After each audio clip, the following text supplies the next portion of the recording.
te ca pitrā samādiṣṭāḥ prajā-sarge dhṛta-vratāḥ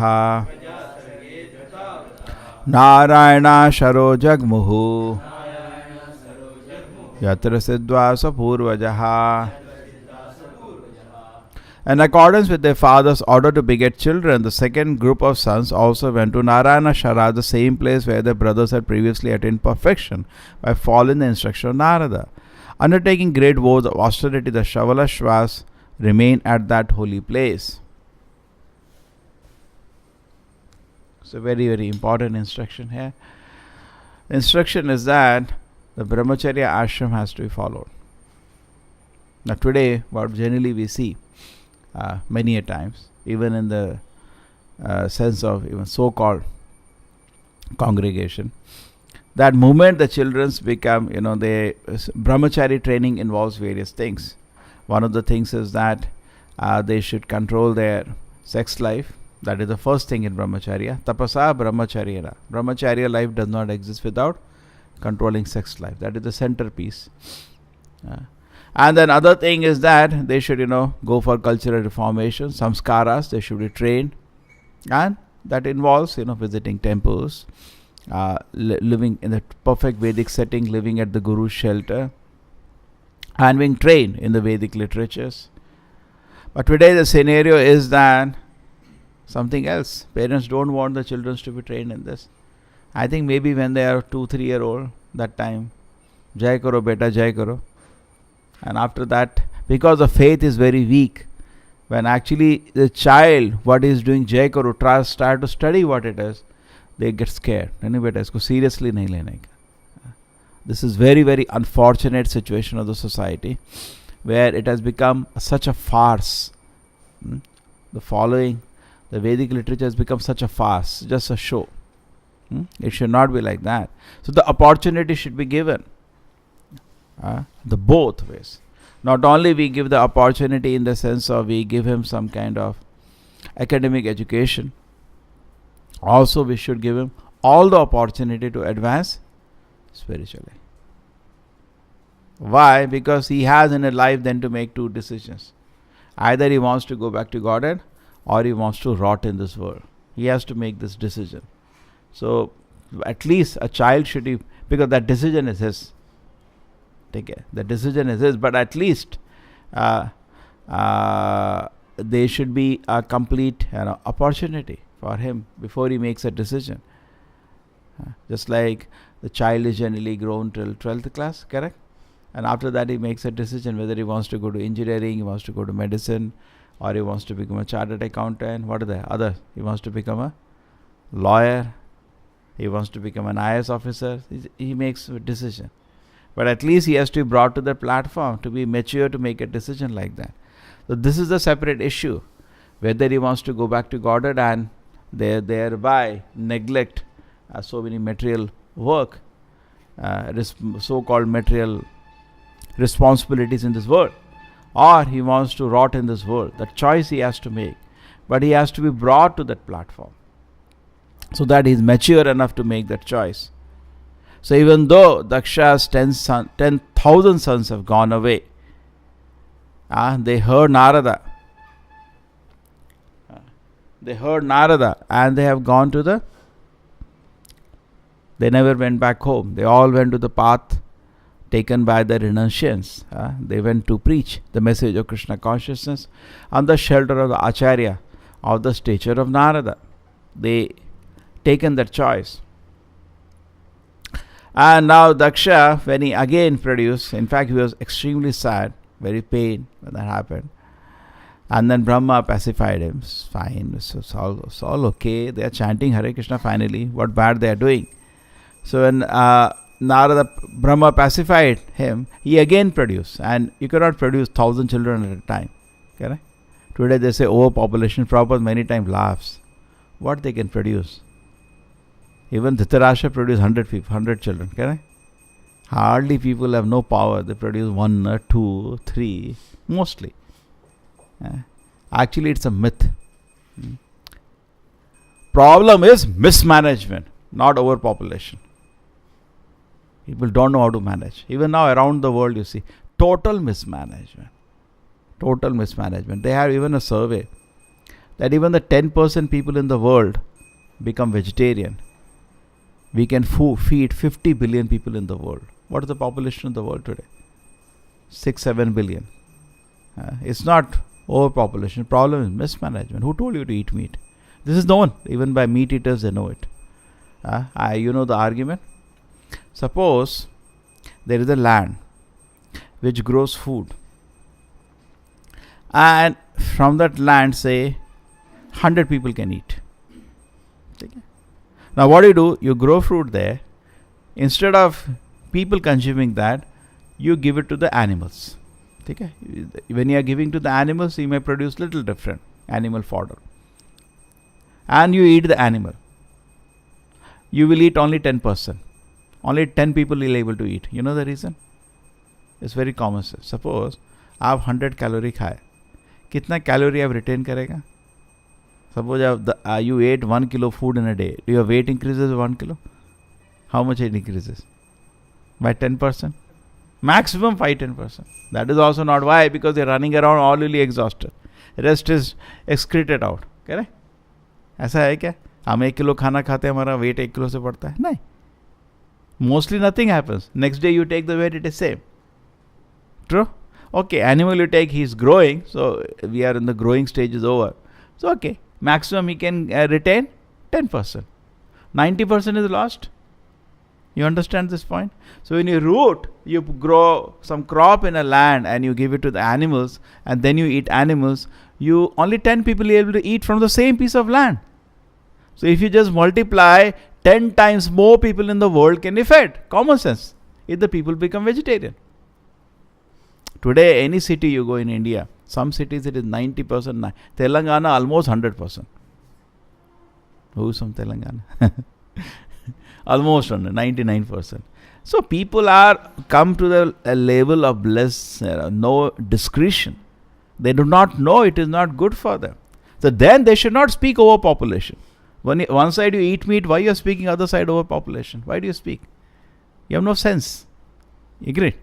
You are creating by your own activities 90% of the food is getting wasted because of your foolish activity. Then don't speak overpopulation. Actually, there is no overpopulation in the world.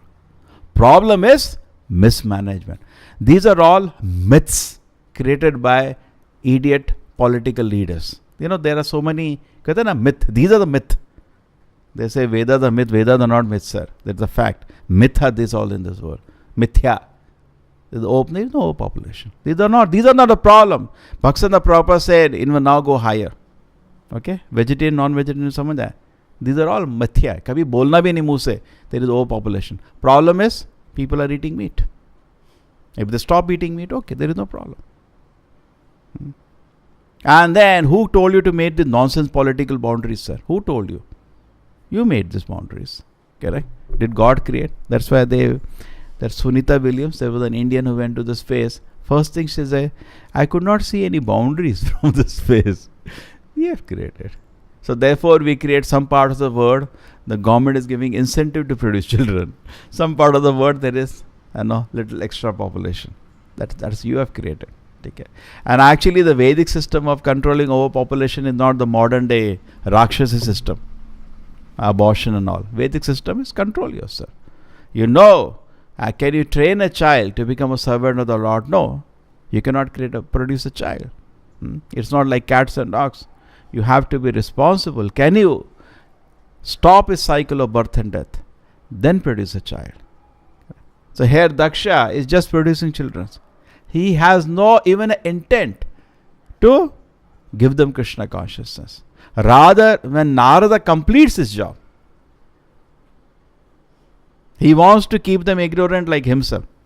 Only thing Daksha knows is to eat, sleep, mate and defend. Correct? He knows only this much in his life. He doesn't know anything higher. When Narada completes his job, actually there is a lacuna in his training of the children. When Narada completes his jobs, he gets upset. They say, no, the situation where people become mad. If you tell the truth also, they get angry. Actually, Daksha, when Narada met Daksha after delivering his second set, or even in the first set, Daksha should have been in ecstasy. I am so unfortunate. I have no capacity, I have no knowledge, I have no even power to convince my children to become Krishna conscious. And here Narada has helped me in my business. You agree? Suppose you open a business, I do not know how to complete it. You are stuck. You are not able to manage. Somebody comes and helps you. Shouldn't you be very happy? So shouldn't Daksha thank Narada? I produce my children's. I did not know anything how to teach them, like animal I produce. But this man, you are such a great saint.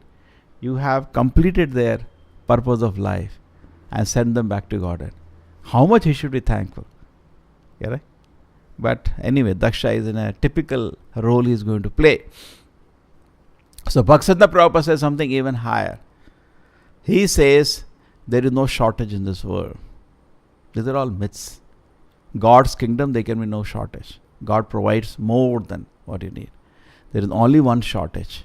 Correct? If you say there is shortage in this world, you are putting finger at God, because He is the provider. He is the provider. Eko bhavana vidadati kaman. Nityo nityaram chetanas chetananam eko bhavana vidadati kamani alone. There are so many eternals, but there is one eternal. There are so many conscious people, there is one conscious person. Eko bhavanam, alone He is maintaining everybody. Eko bhavana vidadati kaman. So what happens is that Narada, Bhaktivedanta Prabhupada says there is only one shortage. What is the shortage? Krishna consciousness. There is no other shortage in this world.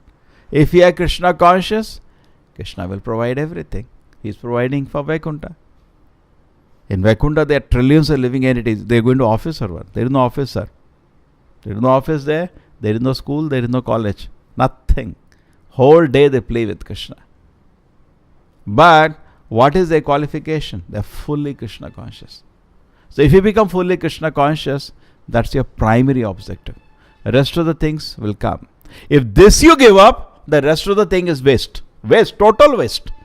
If you forget your primary business to become Krishna conscious, even though you are expert in maintaining yourself, your life is a zero. It has no purpose. You wasted your life. Eating, sleeping, animal also does. That is not great achievement. Kali Yuga, that becomes an achievement, if I can eat nicely. It's true, we have created such an anxiety in society, we cannot believe the society can exist in another way, in another platform. Just like you were yesterday hearing, the people from Bengal used to come to meet Chaitanya Mahaprabhu every year in thousands. Chaitanya Mahaprabhu first preached in Mayapur. 24 years he was in Mayapur. 24th year he was in Jagannath Puri. True? They used to come, they are all his devotees, and they stay 4 months with him. Now tell me, anybody doing job today, can he take a break of 4 months? It is not. We have created a nonsense civilization so that there is no even if you want to take a break from spiritual life, you cannot take. Because it is mainly agrarian society. They are peaceful, very happy, and you can manage. Correct? You can tell your children, some neighbor, please take care, or you can do crop at the other time. But they used to keep themselves free so that they can go to Jagannath Puri. Every year they used to go and stay with Lord Chaitanya, see the Jagannath Rath Yatra, and stay with him for 4 months. And then very reluctantly they used to go back. Very reluctantly they used to go back. No, we don't want to go back. So that can be the beautiful thing. Okay? So they should understand. We have created a situation. So what is the shortage in this world? Only one shortage in the world. What is the shortage? Krishna consciousness. So we should see that this shortage is not created artificially. Okay? So that's a responsibility. So Daksha had some sense actually. Daksha is much better than the situation today. Much, much better. Much, much better. He did not have sent. Anybody would have, suppose you send the children to some school, college, and there Hare Krishna people are there, they train them, they go back to Godhead. You think you will send second set? He is not going to send to that place. But Daksha in that level, even though he is materialistic, but he is not ordinary. He just had darshan of the Lord. He is actually doing his business of producing children as a service to the Lord, populating the whole universe. But he is not on the Narada platform. See, there is a difference between Devata and pure devotee. I explained many times. What is the difference? Devatas have appointment from Krishna, like appointment letter. But pure devotees are. So devatas don't see Krishna every time. They see once in a while. Just Daksha had darshan. But pure devotees are every moment seeing Krishna. One difference? समझ आ गया? Narada is always in presence of the Lord. Second thing, the attachment between a pure devotee and Krishna is very, very intimate, like a family member. Intimate. Just give an example, just like suppose you have a company. There is somebody who runs the company and then it is your family member. Isn't there a difference? You have a CEO. You may be once in a while talking to him, but the relationship is not very intimate. But the family member is very intimate. So relationship of Krishna to Narada is very intimate. Why? Because Narada's work is very dear to Krishna. The very purpose of creation was not to stay in this world. The purpose of creation was to take out people from this world. We forget this very business. Correct? Why did Krishna create this world? So that people work hard and stay here and waste their time? No. Krishna created this world so that people can come back to Godhead. Just like somebody makes an hospital not for people to stay there. He makes so that people get cured and come out. You get admitted to hospital and stay there only, that's foolishness, no? Nobody creates a jail for people to stay there forever. Jail is for so that you can come out one day. So similarly, the very purpose of Krishna creating this world is that people can be trained and made into great devotees. But Daksha was not doing that part. The Daksha therefore did not become very dear to Krishna. Okay. But Narada became so dear. See? So you have to decide which is more dear. Bhagavad Gita Krishna says, Nat tasmad manusheshu kashid me priyakritamaha. There is nobody more dear to me than a person who gives this message of Krishna consciousness. There is nobody more dear to me. And that is the Narada, personification of that. If you say the purport of that is Narada, his whole life, how to give Krishna consciousness, traveling across the universe. Sometimes going to Vaikuntha, meeting Krishna, meeting Narayana, coming back to the world, an exact place. He is at the right place at the right time. Yesterday we were hearing, Hiranyaksha is just talking to Varuna, give me fight. Varuna is saying, no, you give you fight now. Vishnu will give you fight. Then you will die. And then immediately Narada appears. Hiranyaksha, what are you doing? Already he has come. Varahadev is taking the earth. Why are you wasting your time? And he runs to fight with him. So exactly he comes. And he knows where. He can just appear anywhere. It's such an exalted position. Okay, so we have to choose. We want to become Daksha or Narada. It's not that Daksha was sinful. He was following rules and regulations. But still he has no idea there is something called a spiritual world where we can eternally stay free from the problem of birth, old age, disease and death. Therefore Prabhupada says here, the advice of Daksha would have made his children only rot in this world, birth after birth. Correct? Which is very, very unfortunate. Okay? So Narada is doing his exemplary work. So there is only, therefore in this world, there is only one shortage. What is the shortage? Krishna consciousness. That's all. There is no other shortage. So that is the work he is doing, Narada, trying to revive Krishna consciousness in the heart of all the people.